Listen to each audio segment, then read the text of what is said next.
लड़ाई शुरू करना बहुत आसान होता है दोस्तों। It's very easy to start a war.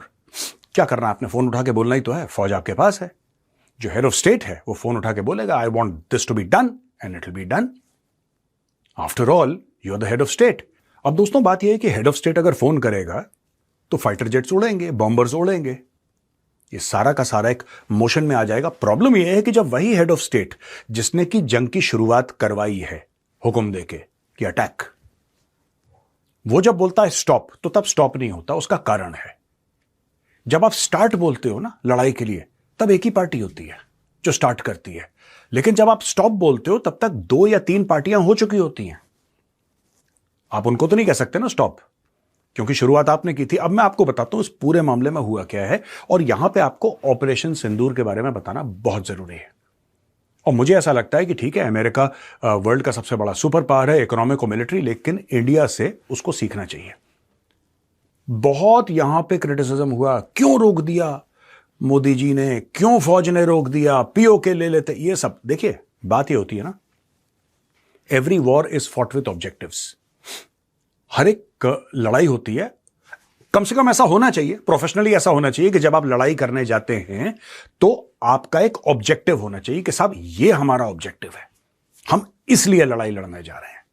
Pahalgam होता है, बेगुनाह भारतीय मारे जाते हैं और भारत कहता है कि हमें पाकिस्तान को सजा देनी है।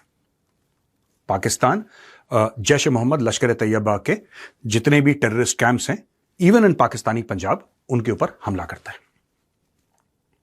पाकिस्तान पलटवार करने की कोशिश करता है, वो पलटवार फेल होता है और भारत पाकिस्तान के सैनिक अड्डे उड़ा देता है। आपकी पनिशमेंट, आपको according to the government, according to the strategic planners, आपकी पनिशमेंट खत्म होती है। फिर बीच में आपके उन्होंने ट्रंप ने सीज फायर, ट्रंप तो 4 चीजें और बोलता है। ट्रंप तो रोज कुछ ना कुछ ऐसी चीज बोलता है जो बेसर पैर। पहले 5 जहाज गिरे थे भारत के, फिर 8 गिरे, फिर 9 गिरे, अब 11 गिर गए। जब तक ट्रंप का टर्म खत्म होगा भाई 3 साल बाद, वो पूरी एयरफोर्स गिरा चुका होगा। बोलने में क्या है ना, आपको जबान से ही तो बोलना है कि इतने गिर गए, इतने गिर गए। वो बोल रहा है, वो बोल देगा। अच्छा, कोई इसको कॉन्ट्रडिक्ट नहीं करता डोनाल्ड ट्रंप को, इसलिए वो और उसको हवा भर जाती है उसके अंदर। खैर, coming back to the point दोस्तों, बात ये हुई है कि ऑपरेशन सिंदूर में आपके क्लियर कट ऑब्जेक्टिव थे, आपको करना क्या है। 4 दिन की जंग थी, आपने पाकिस्तान को हैमर करा, बुरी तरीके से एक्सपोज करा, और फिर पाकिस्तान ने फतेह डिक्लेयर कर दी ट्विटर पे और टिकटॉक पे, जो कि उसकी आदत है। लेकिन हमें पता है, दुनिया को पता है, the global everybody, armies and analysts, everybody knows the truth. Pakistan was very badly exposed, very badly thrashed, और कहानी खत्म हो गई। उनका फील्ड मार्शल बंकर में था। अब इशू ये है दोस्तों कि अमेरिका ने जब वो लड़ाई शुरू की तो अमेरिका के ऑब्जेक्टिव क्या थे। डे 1 से डोनाल्ड ट्रंप बात कर रहा था कि हमें रेजिम चेंज करना है। और दोस्तों अगर ये झंडा आप देखेंगे, ईरान का पुराना वाला झंडा, तो इसके अंदर जो लायन है, एक शेर है, और ये सूरज उग रहा है, ये शाह का झंडा था। शाह के समय ईरान का झंडा था ये। तो इसीलिए इजराइल ने ऑपरेशन का नाम पहले रखा था राइजिंग लायन। राइजिंग लायन रखा था क्योंकि इजराइल वाज वेरी क्लियर। देखिए 2 चीजें हैं, मुझे ऐसा लगता है in this war Israel is absolutely clear what it wants, its objectives are clear and it has a professional approach to this entire conflict. Not so with the United States of America. Donald Trump does not have a clear approach as to what he wants to do. उसको पता ही नहीं है क्या चल रहा है। He has no clue what he is doing right now. आज की तारीख में यह कहना कि साहब पहले रेजिम चेंज, अभी रेजिम चेंज की बात नहीं कर रहा, अचानक ये बात कर रहा है कि हमने नेवी बर्बाद कर देनी है। पीट हेग्सेथ, सेक्रेटरी ऑफ डिफेंस जो है उनका, वो कहता है कि हमने नेवी बर्बाद करनी है, यह हमारा मेन पॉइंट है इसका। नेवी की पहले बात ही नहीं हुई थी। हमने इनके न्यूक्लियर ठिकाने उनको बर्बाद करना है। ठीक है, आपको न्यूक्लियर ठिकाने बर्बाद करने हैं, लेकिन एक बात तो सोचिए, अगर आपको न्यूक्लियर ठिकाने बर्बाद करने हैं तो जो आपने मिडनाइट हैमर में करा था, आपने बोला था सब बर्बाद हो गया। आपने तो उस वक्त ये बोला था ना कि सब बर्बाद हो गया है। जब अगर सब बर्बाद हो गया तो फिर इतने महीने के बाद दोबारा बर्बाद करने का क्या मैटर है? मतलब क्या है उसका? What is the logic? आप तो बर्बाद कर चुके हैं, यानी कि या तो आपने पहले झूठ बोला था या आप झूठ बोल रहे हैं। अब दोस्तों प्रॉब्लम ये होती है, जैसा मैंने आपको शुरू में बताया ना, कि फोन उठा के आपने बोल दिया कि लड़ाई शुरू करो। Very easy, very easy. इससे आसान कुछ है ही नहीं। स्टॉप में हो नहीं पाता। अब अमेरिका अपने गोल पोस्ट चेंज कर रहा है और अमेरिका को यह नहीं पता था कि ईरान इतनी बुरी तरीके से पलटवार करेगा। ईरान का जो टोटल मैटर है दोस्तों, यह बड़ी इंटरेस्टिंग बात है। ईरान का जो टोटल मैटर है वो ये नहीं है कि अमेरिकी जो ठिकाने हैं उनको बर्बाद करे। वो एक मैसेज है जो ईरान दे रहा है और आप उस मैसेज को बड़े सीरियसली लीजिए। ईरान वो मैसेज दे रहा है कि साहब ठीक है, हम आपके सैनिक ठिकाने, जो सैन्य ठिकाने हैं, हम उधर तक पहुंच सकते हैं, उसको बर्बाद कर सकते हैं।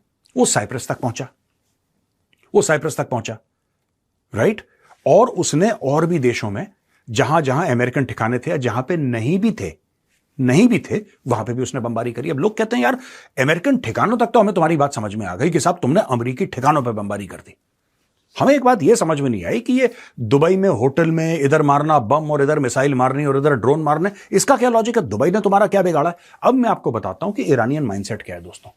ये जो माइंडसेट है ना, ये माइंडसेट ही अमेरिका के लिए परेशानियां ला रहा है। मैं आपको एक और बात बता दूं, एंड में अगर हार और जीत का फैसला होता है, अगर होता है, तो यकीनन अमेरिकन और इजरायलीज जीत जाएंगे, इसमें कोई डाउट नहीं है। लेकिन इस वॉर के जो रिपरकशंस हैं वो इस पूरे इलाके को डेकेड्स तक, दिहाइयों तक, दशकों तक झेलने पड़ेंगे। ये भी खत्म नहीं होगा। अब मैं आपको ये बताता हूं ईरान कर क्या रहा है। तेल का जो दाम है आप उसको बढ़ाइए, तेल का दाम है उसको बढ़ाइए, और आप सिर्फ स्ट्रेट ऑफ हॉर्मुज नहीं, आप रिफाइनरीज पे बम मारिए, मिसाइल मारिए, ड्रोन मारिए, ठीक है। आप जो टैंकर्स हैं उनको टारगेट कीजिए, आप इनकी जो सप्लाई लाइंस हैं और सी लेन्स हैं उनको टारगेट कीजिए। यानी कि डिमांड और सप्लाई में आप गैप बना दीजिए। सिंपल सी बात है, स्ट्रेट। ये जो वॉर है ना, ईरान इकोनॉमिक्स की तरफ से लड़ रहा है, और जो डोनाल्ड ट्रंप है वो लड़ रहा है इसको, he is fighting it as a kinetic conflict.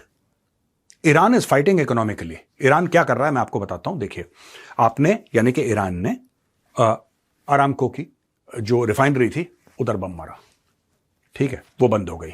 Qatar पे बम मारा, वो बंद हो गया। यानी कि आपने जो biggest producers of oil and gas थे मिडिल ईस्ट में, यानी कि पूरी दुनिया में लगभग almost the top three everywhere, उसने वो बंद करवा दिया। बहरेन में ऑयल प्रोड्यूसिंग कंट्री, मारो bomb. Dubai, one of the global centres of commerce, trade and finance, bomb मारो, ठीक है, हर एक जगह। अब हुआ क्या इससे यह हुआ कि तेल के दाम बढ़ना शुरू हो गए। तेल के दाम बढ़ना शुरू हो गए। उनका यह एम है कि $200 पार होने चाहिए पर बैरल। अगर $200 पार हो जाते हैं दोस्तों, जिस दिन $200 पार हो जाती है पर बैरल की कॉस्ट, डोनाल्ड ट्रंप वैसे ही लड़ाई हार गया। डोनाल्ड ट्रंप वैसे ही लड़ाई हार गया। ये रजीम रहे ना रहे, अयतुल्ला के अगले वाले को मार दे ना मारे, वो बात की बात है, वो बात की बात है। इजराइल को $2 का फर्क नहीं पड़ रहा। इजराइल इज सेल्फ सफिशिएंट यार। इजराइल कहता है मैं कोई जरूरत नहीं इनकी, ठोको इनको। इजराइल में क्लैरिटी है। Israel, because of the nature of the state of Israel, because the way Israel after modern Israel was created. After 1948, they've lived a certain life. They've lived in the shadow of violence for more than 78 years. Israel has absolute clarity what it hopes to achieve from this operation. Unfortunately, America does not have that clarity.